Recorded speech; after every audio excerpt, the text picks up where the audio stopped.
Bienvenidos al podcast del Club del Inversor, el podcast donde hablamos de negocios, finanzas, emprendimientos y aprendemos juntos a recorrer el camino de la inversión. Bueno, bienvenidos a un nuevo episodio del podcast del Club Inversor. Hoy tenemos un invitado y de forma presencial. Está acá conmigo, no voy a decir nombre ni nada, voy a dejar que se presente ahora en breve. Vamos a hablar de un tema que todos ustedes nos han pedido cuando hicimos la sugerencia de qué tema les gustaría escuchar en esta temporada 2023, que es el desarrollo inmobiliario. Así que, sin más, te doy la palabra, no designé tu nombre, así que contanos primero, antes de hablar de cualquier tema, contanos quién sos, qué haces, y mira, haz una cosa, contanos por qué crees que estás acá en este podcast. Bueno, mi nombre es Santiago, hoy está bien, estoy feliz de estar acá, Nico. Te admiro mucho a ti de lo que has hecho en el proyecto, así que con alegría. Me comentaba Nico que podía ser virtual o presencial y le decía que prefiero disfrutarlo acá presencial y charlar con él y con los oyentes del club. Creo que estoy acá porque tengo 31 años. Un poco lo que menciona en mi entorno es sobre cómo arranqué en el rubro. No vengo de una familia del rubro ni mucho menos. En su momento fui caminando en la Ruta 101, buscando terrenos para vender y demás.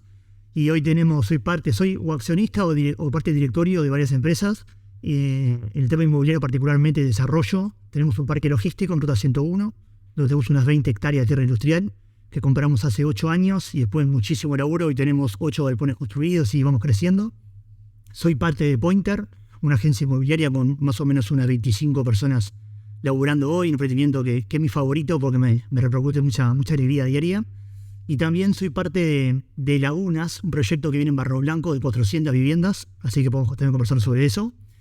Y estamos haciendo algunos edificios y reciclajes en Palermo y Ciudad Vieja con un grupo también de socios y amigos que a poco se están involucrando en Pointer. La idea es que Pointer a poco empiece a desarrollar sus proyectos.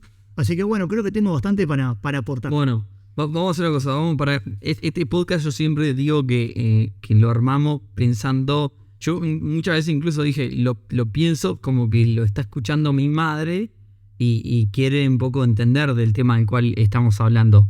Entonces, en ese sentido, si querés, arrancamos por la base.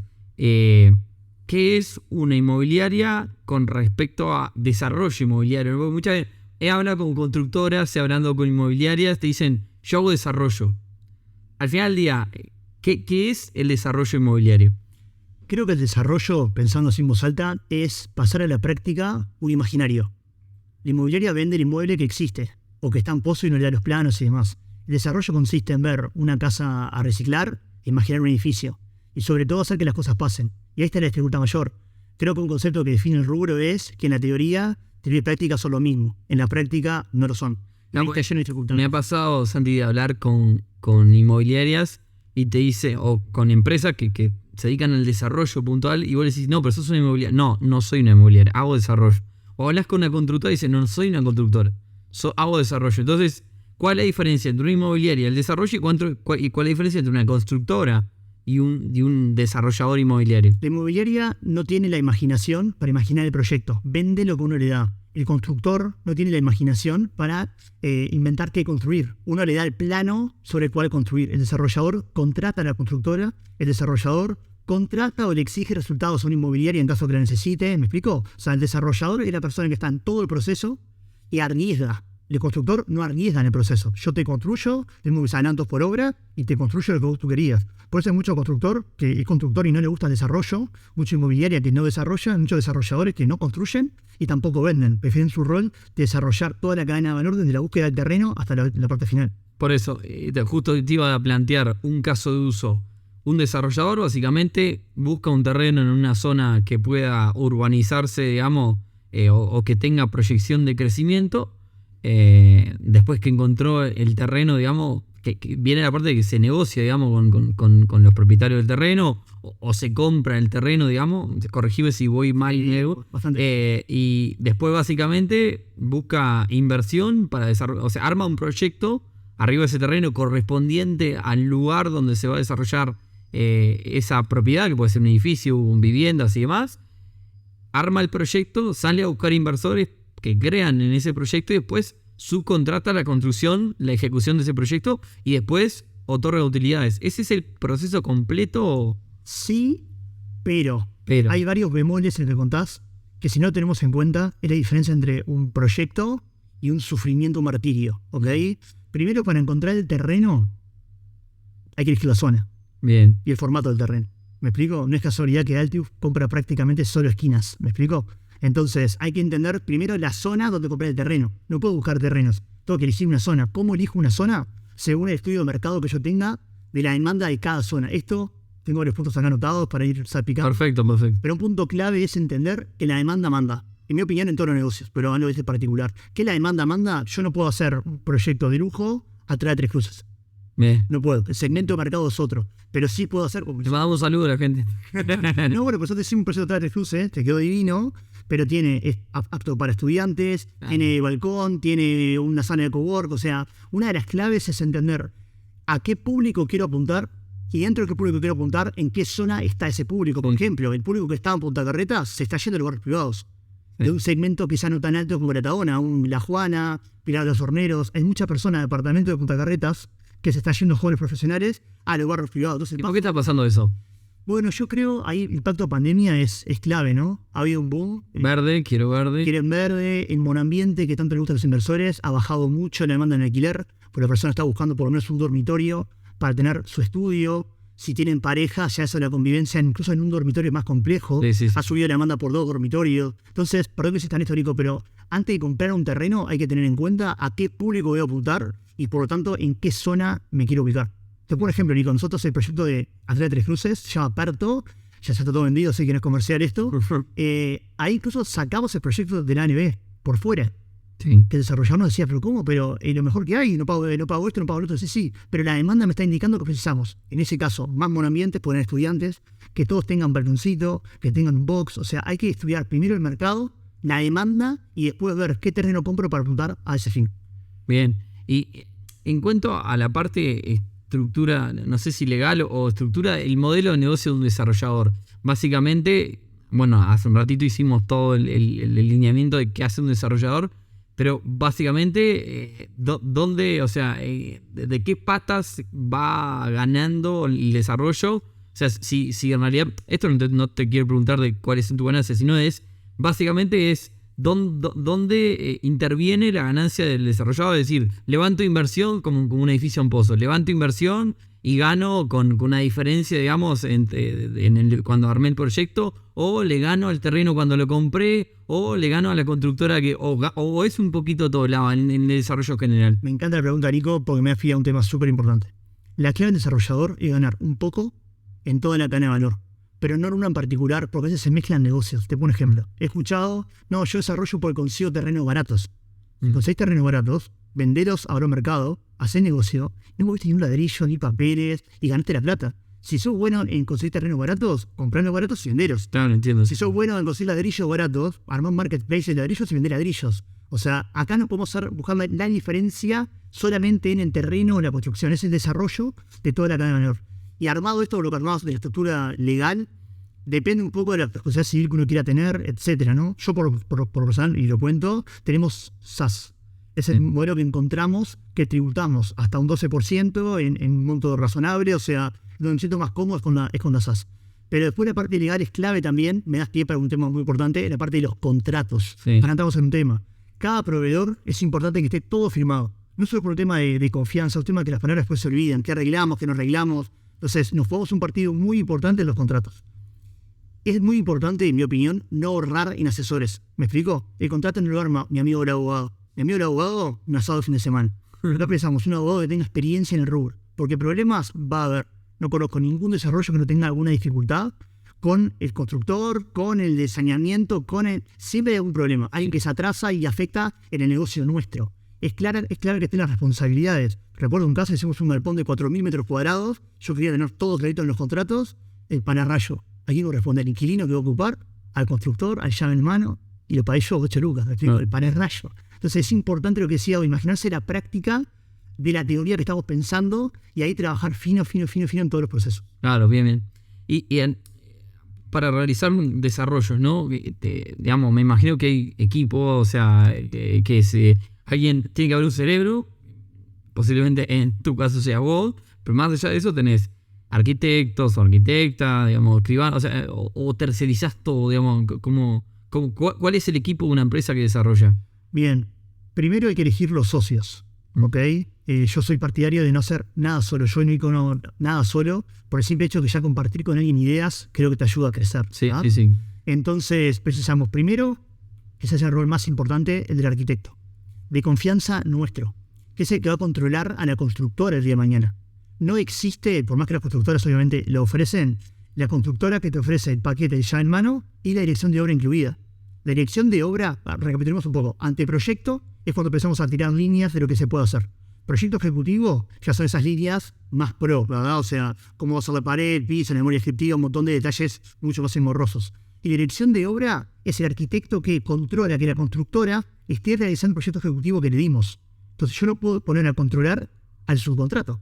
¿Cómo sé que no me ahorró en la pared? Yo no tengo forma de saber si el piso es el que le dije. Entonces nos jugamos el partido en el arquitecto de confianza nuestra. Y ahí hay dos tipos de confianza. La confianza personal, de que sé que es un tipo que no me va a mentir, y la confianza profesional. Por eso insisto que no alcanza a mi amigo el arquitecto tampoco. Claro. Y si yo el arquitecto, no. Yo no tengo amigos en mi negocio. Tengo socios, con el tiempo son amigos, pero es diferente. Sí, entiendo. Empieza diferente la realidad. Y también es importante entender que la arquitectura es como la medicina. O sea, si ahí me duele el pie, no voy al cardiólogo. Entonces busquemos un arquitecto que sepa de esto. No, mi tía piensa en la casa de fulano. ¿Me explico? O sea, una persona, un estudio que sepa de esto. ¿Por qué es importante, Nico? No es un tema técnico, es un tema que se tranca algo mañana y la intendencia no puedes caer a la ventanilla. Sí. Está 9 meses. Sí. Es clave que tu arquitecto, tu arquitecta conozca ahí la intendencia. No, che, Verónica, mirá, se trancó esto, pero no sabes más, mirá, me estás pidiendo. Entonces, clave los proveedores, clave el equipo, no ahorren ahí no está el negocio. Me explico, por eso insisto. La clave no es, el arquitecto me cobra 10 lucas más barato. Capaz que esas 10 lucas te hacen perder 180 y te hacen que el negocio no sea. Te hace perder tiempo que al final del día es plata. Y de esta mano, Nico, también un concepto que quería volcarles, porque hubiese venido bien que lo dijeran hace unos años, no expriman a los proveedores. El proveedor que vos le bajaste un 20% y vos vas como un crack a tu casa y entras a tu pareja, hacer un cráneo, negociar con el de la cerámica, obviamente te bajan la calidad. Y al que van a explotar el día de mañana, no es el de las cerámicas, es a ti, sí. ¿Me explico? Y esto es muy importante tenerlo en cuenta, porque lo veo mucho, no, le canjeé todo. Sí. Contentos. Y después le ponen algo, unos zócalos horribles, y cuando te mudas lo ves. Claro. Cuando lo ven, ¿quién es el edificio? Fulano de tal.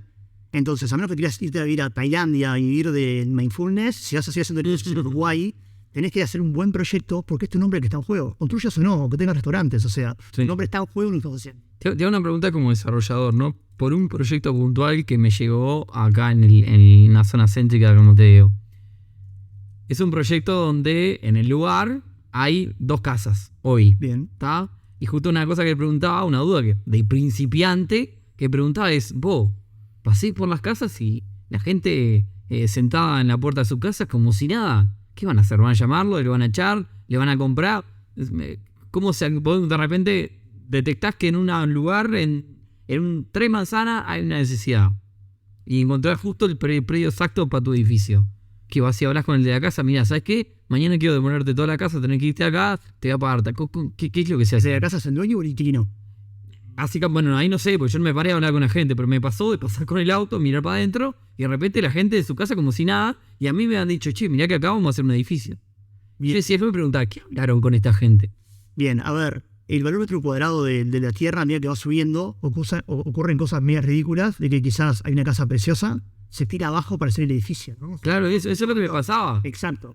A ver, cuento un buen ejemplo. Mokoboki, en buceo, se conoció, en su momento era muy conocido porque cuando era joven, iba por las casas, convencía a los propietarios, hacía el anteproyecto, etcétera, los renders, vendía el proyecto, prevendía el proyecto, y si vendía una cantidad mínima de unidades, le canjeaban dueño de la propiedad por apartamentos. Sí. Ahí está parte de esta negociación, Nico, eso es viable. Sí. Quizá en ese caso lo que haya sea un acuerdo de decir, bueno, si de las 30 unidades prevendí 9, yo sé que puedo arrancar la obra. Y en ese caso a esa persona le pago o con unidades futuras o una plata al contado y se retira de la propiedad cuando voy a demolerla. Claro, sí. Pero te digo más, Nico, el hecho de que haya una persona viviendo hasta que se demuere es una ventaja porque te cuida el terreno, ¿no? Sí, por supuesto. No, a mí me quedó esa pregunta porque pasé por ahí y vi casas divinas. Aparte no era que, no sé, un predio abandonado. Eran casas divinas y dije, ¿van a tirar esto para hacer...? Y después efectivamente llegué a casa y me fui a fijar y efectivamente eran esas casas que estaban sin problema. Es que ahí, Nico, donde entra lo que te decía de la imaginación del desarrollador. que no tienen, el constructor no tiene por qué tenerla, no tiene por qué, y tampoco la inmobiliaria. Sí. En mi caso, con el parque logístico, que hasta hace 3 años era una chacra de lechuga y berro, iba con clientes y se me ríen en la cara. Sí. ¿Cómo acaba de un galpón y la calle donde va a ir? ¿Me explico? O sea, esa parte del ingenio del empresario atrás del negocio, imaginar y ir para ahí. Y yendo al otro lado, ¿no? Cuando las inversoras o el inversor viene y se te acerca y te dice, Santi, o sea, ¿qué es lo que busca un inversor que invierte en un desarrollo? Por ejemplo, yo podría decirte, yo invierto en un desarrollo y está lleno. Bueno, capaz que a mí, porque Club del Inversor me llegan un montón todo el tiempo. Esta semana 5 o 6. ¿Y cuál es la diferencia para el inversor de no desarrollar contigo, sino de qué le puedes aportar o qué busca el inversor que quiere desarrollar contigo? El inversor que busca desarrollar o que compra en pozo. El que quiere que se te acerca a vos, Santi, te dice, mirá, ¿tenés algún proyecto que busca más allá? O sea, ¿hay una posibilidad de generar una rentabilidad más grande por entrar, digamos, mucho antes? ¿O cómo es que lo seducís al inversor? Muy buena pregunta. Primero, lo que busca, siendo bien sincero, más allá del número, es no hacer el trabajo operativo. Eso es importante entender. O sea, porque tampoco quiere que lo llames cada 3 días para contarle el proyecto. Quiere que lo te dices una vez por mes, cómo viene, los trámites, el cronograma, el proyecto, las proyecciones, y listo. Y lo que está buscando es comprar unidades a valor prepozo, o sea, Free Families and Foods. Sí. Anteproyecto. Sí, porque hay más o menos un 10-12% que se entrega a la copia a la constructora cuando se va a construir. Y ahí tenés que liquidar algunas unidades, ¿me explico? Y el que compra en esa instancia tiene ventaja en el precio. También es cierto de que tenés más riesgo, ¿no? El inversor que compra en esa instancia, si después no se vende el edificio, ¿qué pasa? Y ahí entra el respaldo de los que están atrás para responder. ¿Qué pasa en un caso de eso? Te pregunto. Bueno, hay casos que han quedado obras truncas. Y pusiste la plata y ya estás fuera, esta mañana. Sí. Después hay un remate judicial, pero el terreno no llega a responder en el Porque invertiste en un anteproyecto, que invertiste en un PowerPoint. Sí, totalmente en un PowerPoint. Pusiste la plata en un PowerPoint. Está más también. Pero no. Es como poner una startup. Sí, totalmente. Por eso es muy importante, vuelvo hoy, a la confianza que nos da, en este caso, como inversor, el que está desarrollando. Y la garantía que nos puede prestar, ¿no? Siempre conviene. No invertir por lindos ojos de desarrollador, ¿no? Claro, y ahí ¿qué sustento legal tiene el inversor? ¿Entró como parte de la SAS? Como parte de la SAS, puedes ejecutar la SAS, pero te quedas con el terreno. Te quedas con el terreno, claro. Que capaz que se compró caro. Sí. Pero el tema de confianza. Por lo general, lo que pasa en empresas grandes, Campiglia, Antius, Ventura, etcétera, es que ya tienen un pool de inversores que tienen un respaldo en el mercado, que los siguen y constantemente están invirtiendo con ellos. Claro. ¿A un comentario, Nico, me dejas? Sí, dale lo Que recién dijiste algo muy interesante, que hay un montón de desarrollo. Me preguntan muchos que están escuchando capaz que también se lo preguntan, ¿de dónde sale la gente para ocupar tantos desarrollos, tantos edificios? Sí. Si Uruguay no crece, ¿de dónde salen? La inmigración tampoco es tan grande. Hay un tema importante que es entender que lo que define el rubro inmobiliario en este concepto no es el crecimiento demográfico de la población, sino el cambio demográfico a nivel social. Te pongo un ejemplo, Nico. Cuando mi padre era chico, vivía con su hermana y sus 2 padres juntos en su casa. Un día mi padre se casó con mi madre y se fueron a vivir juntos. O sea, de un hogar salieron 2. En mi familia, cuando yo tenía 9 años, mis padres se separaron. 2 hogares. Mi hermana con 7 años se fue a vivir sola, 3. Yo con 22, 4. Entonces, donde antes había un hogar, ahora hay 4. ¿Me explico? Claro. El cambio está en la forma en la que la gente vive. Que está pasando en Paraguay recién ahora. El tema de que la gente se divorcia más impacta radicalmente el rubro inmobiliario. También hay una migración poblacional desde barrios como Sayago, Prado. El Prado se está yendo mucha gente. El Prado ya no es lo que era antes en cuanto a seguridad o percepción de seguridad, por entrar en temas de inseguridad. Se está yendo mucha gente que nacía en el Prado y moría en el Prado. Se está yendo a otros barrios. ¿A dónde se van? Y se van a Barrio Sur, se van a Positos, se van a Punta Carreta, se van a Malvin. ¿Me explico? Entonces, por un lado, el cambio demográfico en la forma de vivir del uruguayo, y por otro, la migración que se da de otros barrios hacia la zona central. Y te tiro uno que te debe haber pasado: pandemia, estudio virtual. El estudiante universitario del interior que vivía en Montevideo. Los padres le pagaban el apartamento acá. ¿En qué quedamos ahí? No te vamos a pagar más el apartamento. Estudiar por Zoom. Totalmente. Y ahí hace que la demanda baje, ¿o no? Totalmente. Hoy la demanda, ese interesado volvió ahora, ¿verdad? Pero la demanda está fuerte porque sigue cambiando el cambio demográfico. O sea, por ese lado que está empezando a desarrollarse, o sea, mi consejo es que haga un estudio de mercado, pero que hay mercado todavía para seguir creciendo, en mi opinión. Claro, no. Bueno, de hecho uno se pone a pensar también cuando vos decís, hay desarrollo por todos lados, mismo acá en Montevideo, o incluso vas a Punta del Este también, ahí por todos lados, y vos decís, muy bueno, en Punta del Este o en el Este, imagino muchos argentinos, extranjeros, viniéndose a vivir a Uruguay. A mí me han llegado también un montón de desarrollos, todo en Punta del Este, y de Punta del Este hacia sus zonas, digamos, aledañas, que cada vez se están, digamos, poblando más. Eso también se explica por quizás gente que se está yendo porque quiere ver más verde, quiere vivir en un lugar más tranquilo. Sí. Ese cambio es tremendo. Nosotros, la demanda por apartamentos de 2 dormitorios ha crecido mucho, que también impacta. Bueno, sin más lejos, en este momento estamos en mi apartamento, yo vivo con mi familia, que vos acabas de verla, que digamos dormimos en otro dormitorio, y ahora estamos en un dormitorio que lo convertimos en estudio, oficina, y básicamente con un dormitorio solo no me alcanzaría. Exacto. Me alcanzaría, pero como también de alguna forma monté un trabajo dentro de mi casa, necesito los 2 dormitorios. Y seguro que el oyente que está escuchando se pone a pensar, y es el caso personal o de amigos o amigas, que parejas que están en un dormitorio están bien, y ahora ya, gordo, no quiero escucharte más, haciendo la videollamada a las 2 de la tarde, ¿me explico? Claro. Entonces ha crecido la demanda en 2 dormitorios y ha bajado incluso un poco la del monoambiente.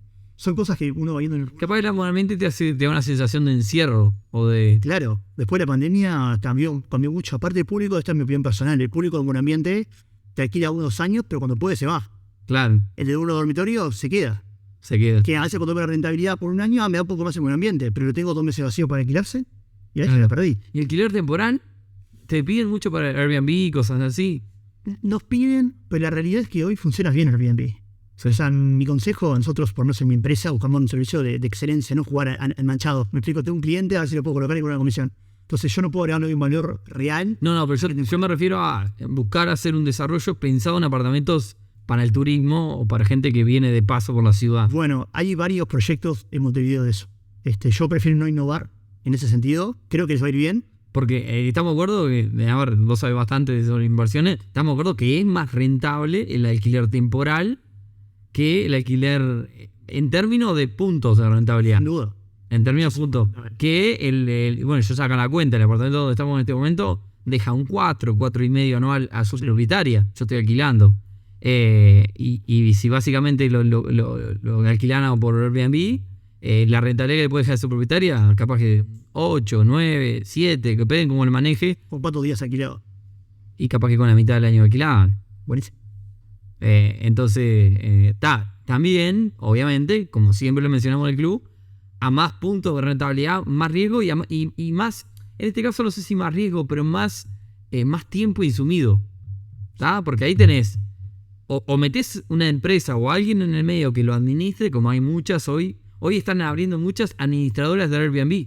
Totalmente. ¿Tá? Que básicamente lo que hacen es, te consiguen una persona que lo limpia en el medio entre inquilino e inquilino, te consiguen, te hacen el cobro, te chequean, te reponen cosas si se rompen y demás. Porque imagínate, mañana alquilás hasta un martes. El martes te rompió, no sé, una mesa luz y el miércoles viene otro cliente y el miércoles capaz que el martes a las 8 de la noche se le que salir a buscar una lámpara. Yo creo, Nico, que estoy de acuerdo contigo. Sí. Para mí, visto de afuera, pueden parecer rubros similares, son apartamentos que se alquilan, pero el mercado es otro. Por ejemplo, ahí competís con hoteles. Claro. ¿Me explico? Sí. Y ahí me das pie para un concepto que para mí es importante, es fanatizate con lo que vas a hacer. Obsesionate, averiguá cómo funciona. Veo mucha gente que le ha ido mal, por eso lo quiero comentar, porque se mete en el rubro, bueno, le digo 1 horita por semana, 2, escuché que esto funciona, vamos a hacer. El síndrome del vecino, decimos. No se llaman de explico, a ver cómo es. El síndrome del vecino, básicamente es el vecino compró Bitcoin a $5.000, vendió cuando estaba 80, entonces vamos todos a comprar Bitcoin.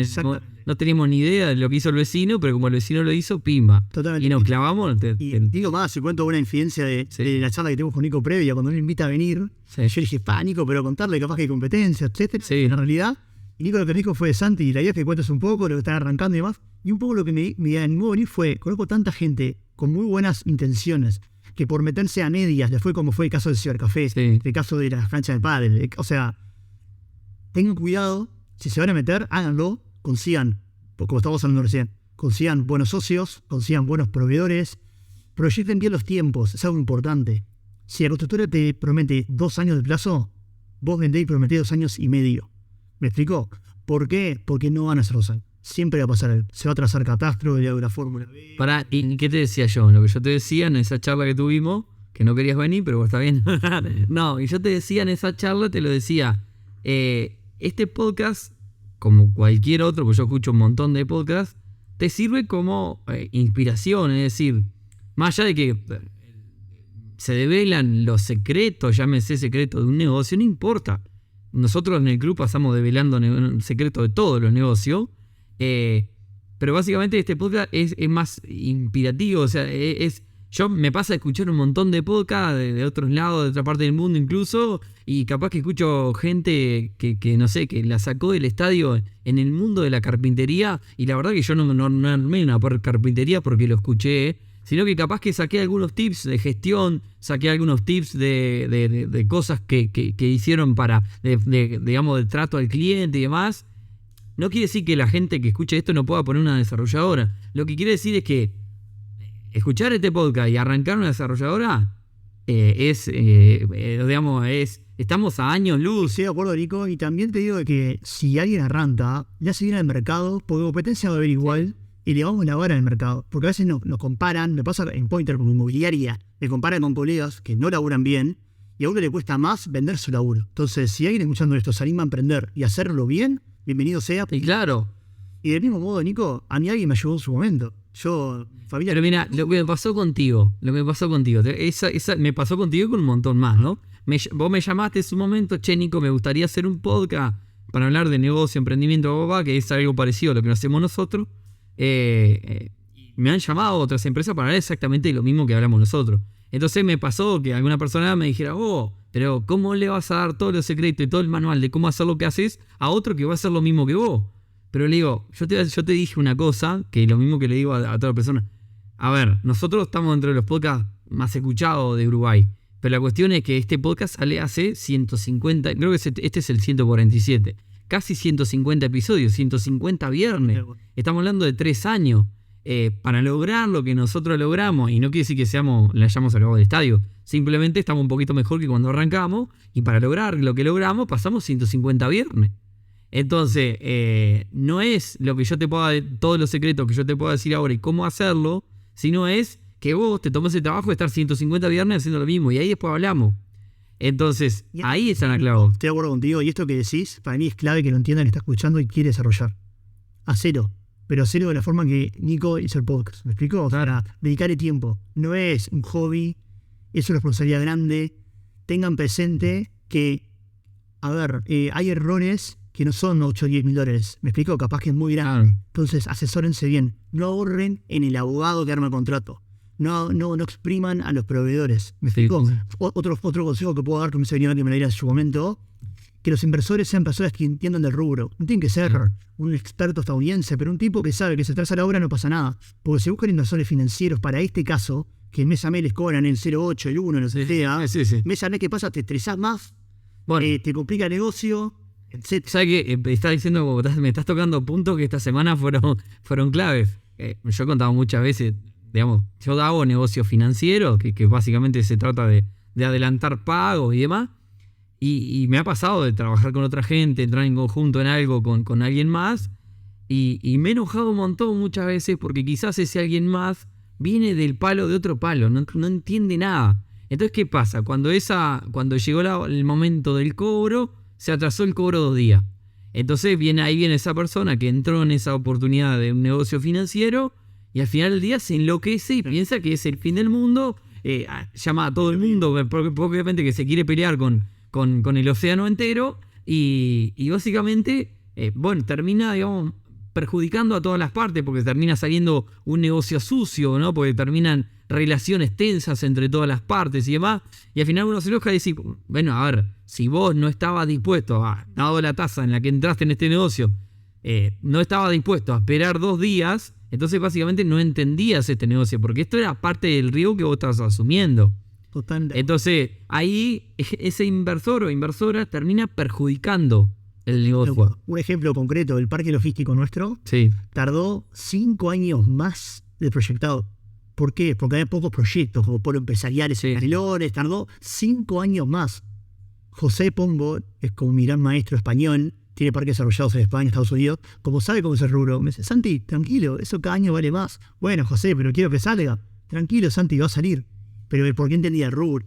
Si eso hubiese sido una persona con menos cancha, hubiese sido un estrés, probablemente hubiésemos vendido el proyecto antes y perdido mucha plata. Es que lo que te pasa a vos, que lo que yo te estoy manifestando, te terminás pasándola mal. terminás pasándola mal, terminás haciendo algo que vos... Porque las cosas al final del día, como te sentaste hace un ratito a decir, hay que hacerlas porque la disfrutás. Totalmente. Entonces, me pasa esto de que se mete gente, digamos...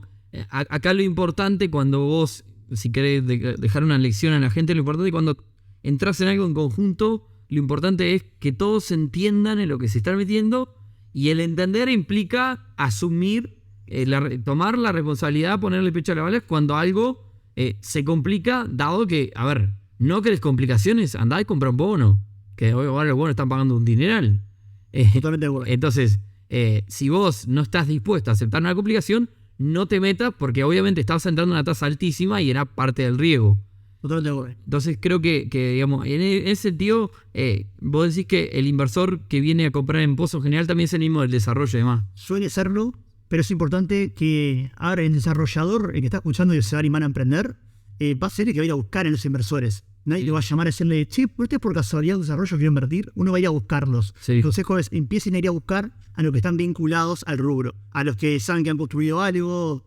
Siempre hay un lugar donde tocan una puerta, pero empiecen por el rubro de personas que entienden, porque es todo único en el mismo que en el tema financiero, pero al revés en este caso. Una persona que sepa que si se atrasa, que es parte del proyecto. Ahí es clave, obviamente, como cualquier gestión de venta, actualizar al inversor cada 2-3 semanas, ¿verdad? Que es lo que hacemos permanentemente, para que el tipo entienda ahí. Permitime citar a Joaquín Subejeres, Juaco, que es desarrollador y de la marca Urban, tiene varios edificios. Tuvo en el club también. Ah, bueno, Sí. Juaco, es un amigo.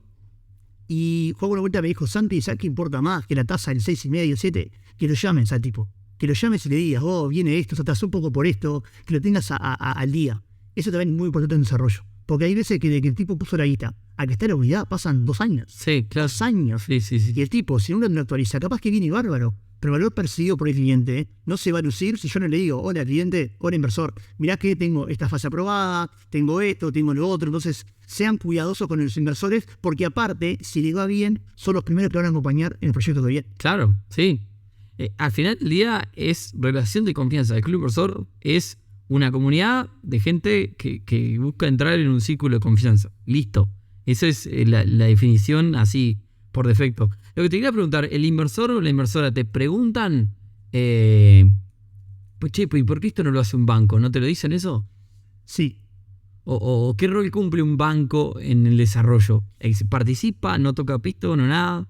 Esto es a nivel personal el comentario, ¿no? Pero el trabajo del banco es prestarte plata cuando ya no la precisás. Sí. Entonces, el banco nunca va a arriesgar, al menos en Uruguay, en otros mercados, nunca va a arriesgar en la entrada del proyecto. Al menos no conozco casos. Lo que hace el banco es, una vez que nos queda un tercio para terminar la obra y tenemos un tercio comprometido en venta, nos presta la plata para terminar la obra, a una tasa obviamente bancaria. Entonces, puede ocurrir, ya entramos más en detalle, ¿no? Pero puede ocurrir que sea más rentable, por ejemplo, congelar un poco las ventas en determinado momento, avanzar con la obra, para que el banco me financie la obra que me falta y venderlo como precio de unidad terminada. Claro. ¿Me explico? Pero el banco, al menos en el mercado uruguayo, ingresa a la segunda etapa cuando llevamos la mitad del proyecto ya avanzado. Dejar de, digamos, de salir, de inyectar plata privada, sí. avanzar para decirle, mirá, estoy ahí a determinar, me falta este piquito y en vez de sacarlo de la inversión privada, pimba, el banco va y lo termina. Pero el que está escuchando, que tiene un contacto en un banco, que ni vaya, que no pierda tiempo. En esta primera etapa no van a ingresar. Porque aparte el banco necesita, por el negocio de ellos, porque le exigen los gerentes eso, ¿verdad? Cierta consolidación de lo que están invirtiendo. Entonces, si va al banco y ve una casa con 2 personas tomando mate en la puerta, ni la analiza. Claro. Ahora, si ven una obra que está arrancando, compromisos de compra-venta ya firmados, etcétera, ahí sí colabora ese superproyecto. Bien. ¿Qué es lo más, digamos un poco pasando raya, qué es lo más difícil de todo a la hora de desarrollar? ¿Es el hecho de generar esa confianza? En mi caso, lo más complicado es manejar la ansiedad. Creo que se han tenido mucho significado del club, el perfil de emprendedor inversor, la ansiedad. Porque hay veces que lo mejor que uno puede hacer es esperar 2 semanas a que se le dé el contrato. Y eso, ahora que tenemos sangre emprendedora, nos vuelve locos. Sí. ¿Me explico? Entonces, generar confianza, nada, yo creo que en mi caso por lo menos no me ha costado tanto, es importante. Yo creo que manejar la ansiedad, entender que hay que dejar trabajar a cada profesional, hay que hacer el seguimiento, tampoco es lo delego y espero que me manden el contrato, ¿no? Bueno, ¿cuándo me puedes enviar? El arquitecto, ¿cuándo va a estar el anteproyecto ejecutivo? O sea, siempre estar arriba del mercado.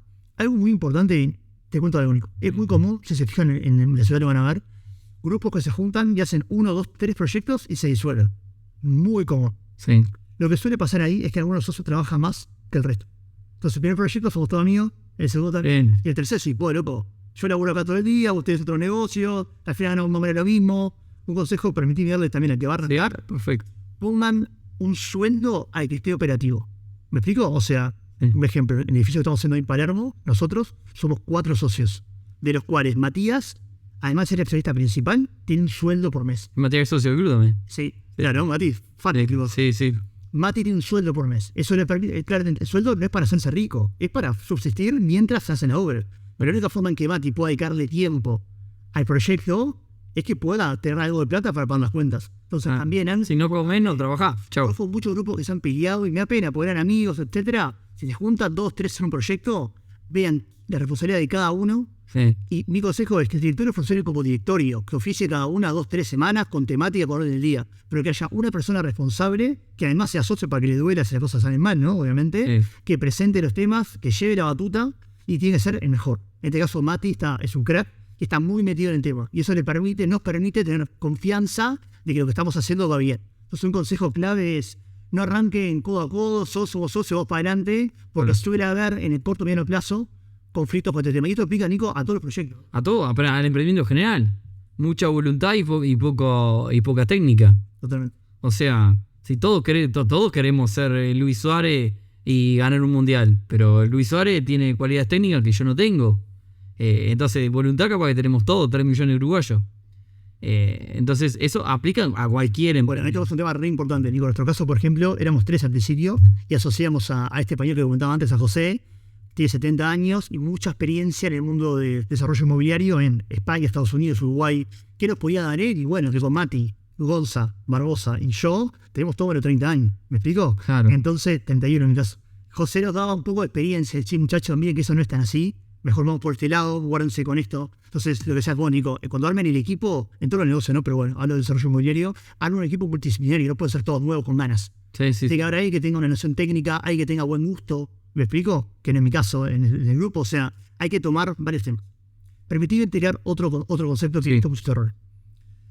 No pueden armar el edificio por lo que les gusta. He visto muchos casos. Sí, ¿por qué lo pensaste así? No, me gusta, porque creo que tengan en cuenta que la demanda manda. Mucho arquitecto que no es comercial, que se puede hacer edificio. Yo le pregunto, ¿tú sueñas hacer un edificio y dejártelo y venderlo y tenerlo vacío o venderlo? No, venderlo. Entonces, esto no va a funcionar.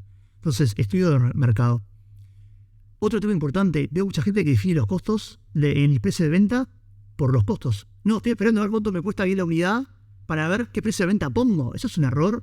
Me parece un poco básico, pero veo que pasa mucho. Muchachos, muchachas, tengan cuidado. El precio de venta lo pone el mercado, no mis costos. Claro, sí. Si yo soy ineficiente. Es al revés, vos tenés que tratar de marcar tu costo en base a... Pero esto como salía a vender un apartamento de 5 millones de dólares en Posito, en Punta Carreta igual. O salía a vender un apartamento de 500 mil dólares en Toledo. O algo más llano, Nico. Una emprendedora que tiene una empresa de muebles, de diseño. Sí. Y le pone tanto cariño y horas que vende la silla a 8.000 pesos. Y te explica, no, que le dedico tantas horas. Perfecto, pero el mercado por la silla paga 3.000 pesos. O te ajustas a 3.000 o te va a ir mal. Entonces, es más, yo recomiendo el ejercicio de fijar los precios de venta antes de saber el costo.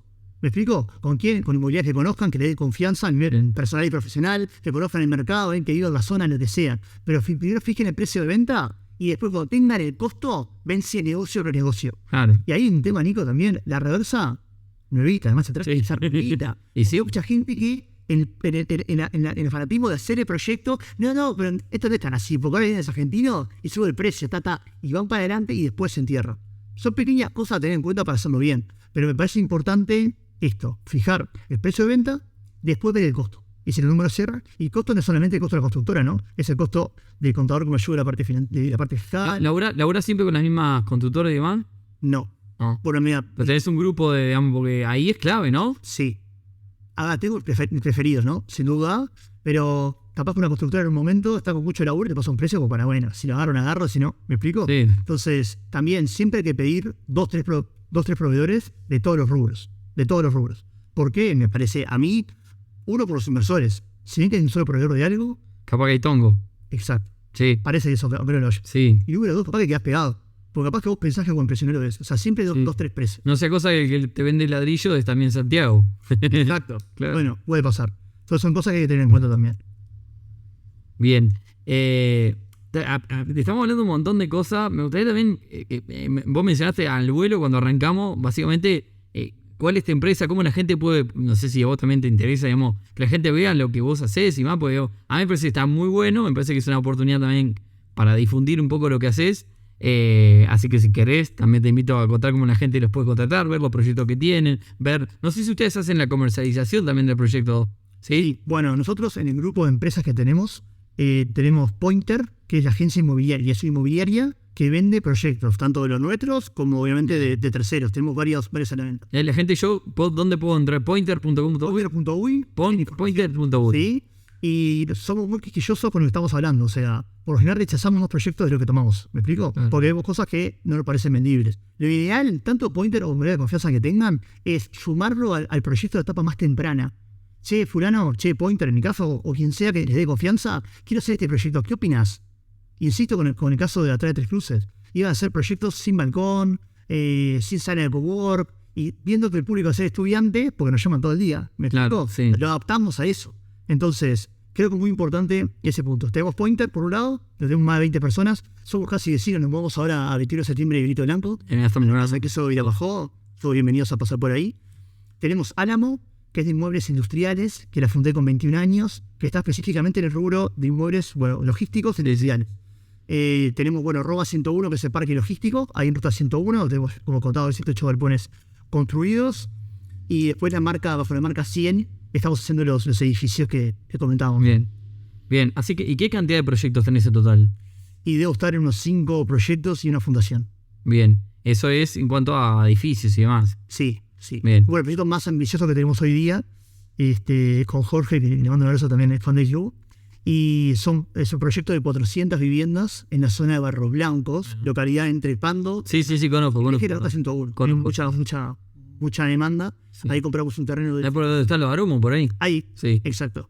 Compramos un terreno de 160.000 metros cuadrados hace ya unos años, y estamos con los trámites para hacer un proyecto bastante lindo, ambicioso. Tal vez es importante, creo, que lo que van a hacer sea aspiracional para el segmento de mercado por la punta, que les dé orgullo. ¿Me explico? En este caso nosotros es un proyecto para la clase laburante. Que el proyecto sale, es la cara, digamos, es la pantalla tuya. Bueno, que sea vos hoy, Nico, ¿no? La confianza que vendemos, la marca personal que generamos, es los proyectos que hacemos. Entonces eso es importante cuidarlo y que uno le dé orgullo. O sea, otro lugar es un poco, eso sí pasa en todos los rubros. Totalmente.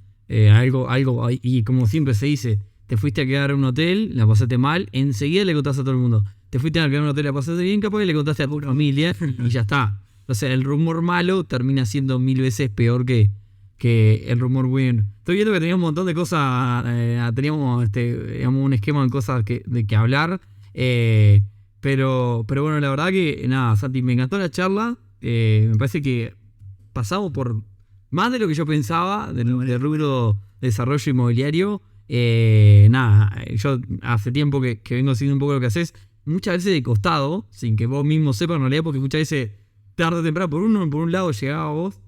Y así que nada, te felicito que todo lo que estás haciendo está muy bueno. Como del lado de inversión, la parte inmobiliaria, a los inversores, me incluyo que soy un inversor más, nos pasa también que a medida que vas creciendo, además yo tuve familia hace poco también, veo que te va pegando el querer bajar el riesgo, ¿no? Y el rubro inmobiliario, si bien es un rubro que, para comenzar, yo considero que no está bueno, por el punto de la rentabilidad, hay muchas más cosas mejores para hacer. Creo que a la larga, de hecho yo alquilo y pienso alquilar hasta que se me termine la energía y ahí me voy a comprar para dejar algo a mis hijos. Pero creo que el rubro inmobiliario es algo que de a poquito empieza a despertar un poco, pero en esa etapa, antes proyecto y demás, ¿no? Yo creo, Nico, yo era de la escuela hasta hace muy poco que no tiene sentido comprar mi propiedad. ¿Para qué? Se metan en invierto con la renta. Sí, voy. Y sinceramente pasan los años. Me pasó ahora, vi un lugar que me encanta, se vendió y no sé dónde tengo que ir. Sí. Me muero. ¿Me explico? Entonces, creo que uno va tendiendo también a pagar tranquilidad, paz mental. Sí. Me quedan unos añitos todavía de energía, ¿no? Todavía me quedan unos añitos, pero sí, yo... Rico de pasar, que lo quiero resaltar, de que hacemos para disfrutar. Sí. Juan Balsa, que lo mencionó por ser un gran desarrollador de barrios privados, una vuelta me dijo, Santi, arrancaste a hacer esto porque te gustaba, no lo olvides. Yo estaba re estresado y me dijo, Santi, arrancaste a hacerlo porque te gustaba, no te olvides por eso. Entonces, vuelvo un poco a lo de con quién nos unimos para ese proyecto, ¿verdad? O sea, que sea gente que disfruta la resiliencia a que las cosas no pasen en tiempo y forma. Ahí Fío Trucati, que es parte del equipo de Pointer, siempre habla de la resiliencia. Sí. Es clave en los negocios en general, pero este rubro Nosotros en este podcast tratamos de tratar de dar ese mensaje de disfrutar las cosas. El último podcast lo grabé a las 4:40 de la mañana. 4:40, el otro día estaba destruido. Y bueno, la realidad es que lo hago porque me gusta. ¿Sí? Obviamente que decís, el otro día te levantás y tampoco te podés levantar a las 3 de la tarde. Y la verdad que a veces tenés eso, pero bueno, nada, creo que es el mejor mensaje también para ir cerrando y que no sea demasiado largo. Me encantó la charla, Santi, muchísimas gracias. Y nada, el mensaje que iba a dejar para cerrar, todo tuyo. Bueno, 2 mensajes cortitos. Primero, quiero reivindicar la profesión del agente inmobiliario, que en Uruguay a veces se le golpea mucho, de una forma muy, muy entendible. O sea, en Uruguay no hay una carrera de agente inmobiliario, como si hay en España, por ejemplo. Y hace que muchos no lo vivan como una profesión. Pero hay muchos que sí lo viven, no solo mi equipo de Pointer, también otras inmobiliarias. A veces veo que es un rubro de emprendedor también, ¿no? Sí. Uno vive de comisiones, tiene sus gastos. Entonces, vaya mi saludo a los que son agentes inmobiliarios de cualquier inmobiliaria que hay. Y en segundo lugar, Nico, agradecerte, porque hoy mencionaste a Mati, yo te mencioné a Jorge. Tengo mucha gente en mi entorno cuando fui comentando, voy al club inversor de Nico. Sí, a mí me ayudó en tal cosa, me ayudó en otra. Creo que estás en una etapa que está buena, pues el tipo que está arrancando y me animo, no me animo. ¿A quién puedo tener cuidado? Yo se recibía estos consejos que mencioné hoy. Cuando arranqué, hubiese pegado tanto menos. ¿Me explico? Bueno, si hubiese existido un club inversor cuando arranqué a buscar la inversión, hubiera perdido mucha menos plata, porque entré en cuánta cosa en el famoso pague para aprender. Pagás para ver qué pasa. Muy bueno. Así que nada, para cerrar por mi parte, y por eso vine a promocionar y disfrutar el encuentro contigo, agradecerte. Bueno, nada. Muchísimas gracias, Santi, entonces. Y nos despedimos, nos escuchamos el próximo viernes en un nuevo episodio del podcast del Club Inversor. Chau.